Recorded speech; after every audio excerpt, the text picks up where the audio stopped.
You're very welcome to my YouTube channel. I'm Elizabeth Kemonzi, and today's video we are going to talk about how to become a team of two.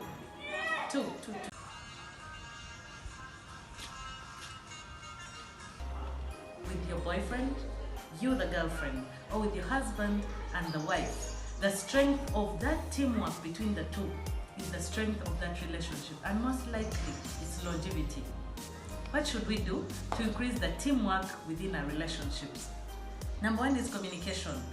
Communication is so key that it sounds so ancient, like in everything we talk about communication and all, but it's very essential because someone can never read your mind or your heart, even if you love someone so much, unless you communicate through your actions, through your words, through your gestures. Someone may never actually know that you love them as much as you do deep within you. That's just on the love part. We need to communicate openly and honestly in order to build a strong team. Take an example of football.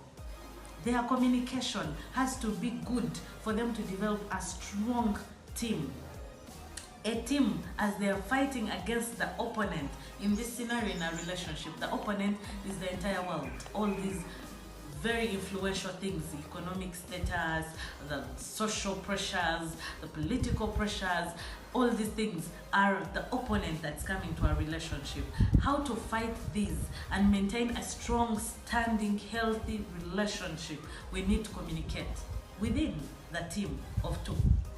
Let communication be as open as possible, as honest as possible, and this means you have to listen deeply, understand each other, give each other time, so that every time someone is going through something, you're readily available to help them. Why? Because you listen promptly as they speak. Most of the times we need to help someone. They seek help, their cry for help is within their communication, in between the lines. We need to communicate to develop strong teamwork. Number two, compromise. Without compromise in a team, it's very tricky because it increases wars. I want this, you want this. Without compromise, we are going to keep pulling ropes, and before you know it, we are breaking apart. Why? It would be unnecessary. That breakup would have been unnecessary if we had actually compromised. It's always important to look at the other person's needs, my needs, and try to find a common ground for the two of you to create a strong team. Because everywhere there are more than one person, there are two conflicting needs and desires at one point or another. We need to always compromise to develop a strong team spirit within our relationships. It's very important to share responsibilities. In a relationship, there are so many things you have to do. Given an example, in a marriage, there are so many activities, there are so many things that need to take place in order for your marriage to actually work out. Without sharing responsibilities, a party might feel overwhelmed, and before you know it, that is bringing a strain on your marriage. There's need to share responsibilities to know, okay, if I'm doing this with the children, please do ABCD. If I'm washing the plates, can you rinse the plates? If I'm washing the clothes, can you hang them? Sharing responsibilities depending on what the two of you agree upon. Back to communication. It's very important to share responsibilities.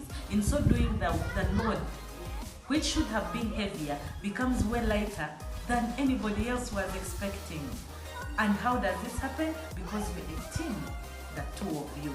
Something that someone else finds a burden, you find it very easy and very fast because you're two people working together against one task. It's very important to share responsibilities. It's important also to acknowledge the other person's strength. Back to our scenario of football, different team members have different strengths. And by tapping into those strengths, it helps the team to accomplish more.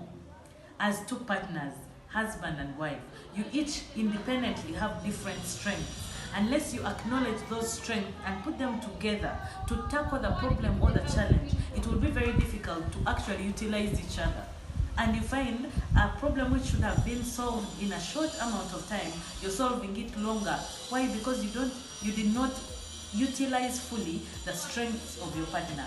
Let's utilize each other's strengths and actually acknowledge that those strengths do exist. in order to lessen most of these burdens that we face within our relationships. To create time as a team, to build a team requires time as a resource, requires money as a resource. We need to create time and also investing money to build that team. You need to set time apart to be alone, the two of you, as husband and wife. Especially when children come in, this becomes very tricky. We normally, women, we throw ourselves in the children. You're taking care of children, you're working, you're dealing with so many things, and you forget to invest in the team of two. We need to remember at all times that this team of two requires time as a resource in order for it to actually move forward and also grow and become stronger. Let's invest time in our marriages. Let's invest time in our committed relationships to build a team of two. It's very important to work together. It's very, very important. And this, the reason why I say it independently as a point, most I've seen couples, you're working towards the same goal, but there is that innate desire.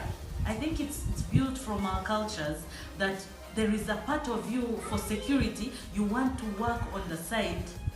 Yes, you work together as husband and wife, but there's need to also work on the side alone for security purposes, just in case the marriage ends. The problem is that we put so much energy on working as separate individuals and very little energy on working as a team, and in the process the team suffers and you end up accomplishing so little, yet you would have accomplished much more. We need to work together. Put a lot of effort in working together. Even though you might have your own separate investments, your own separate things you're doing, we need to put effort and work on working as a team. Work together, always support each other. You have a given desire, a given dream, a given thing that you really want to accomplish, work as a team, work together. Teams work together at all times. They support each other. Lastly, there should be ability for compassion and kindness. Mark Twain always quotes that kindness is the only language the blind see and the deaf hear. Kindness is so important in the process of building a team. This kindness and compassion builds trust. Trust is so treasurable within a relationship. As husband and wife, be compassionate. Things won't always go right. Things won't always go the way you expected. Let's be compassionate in the process of loving each other. And in so doing, we're going to build strong teams and always be on the right path to obtaining our objectives. Please don't forget to subscribe, to like, and ring a bell for more of these videos.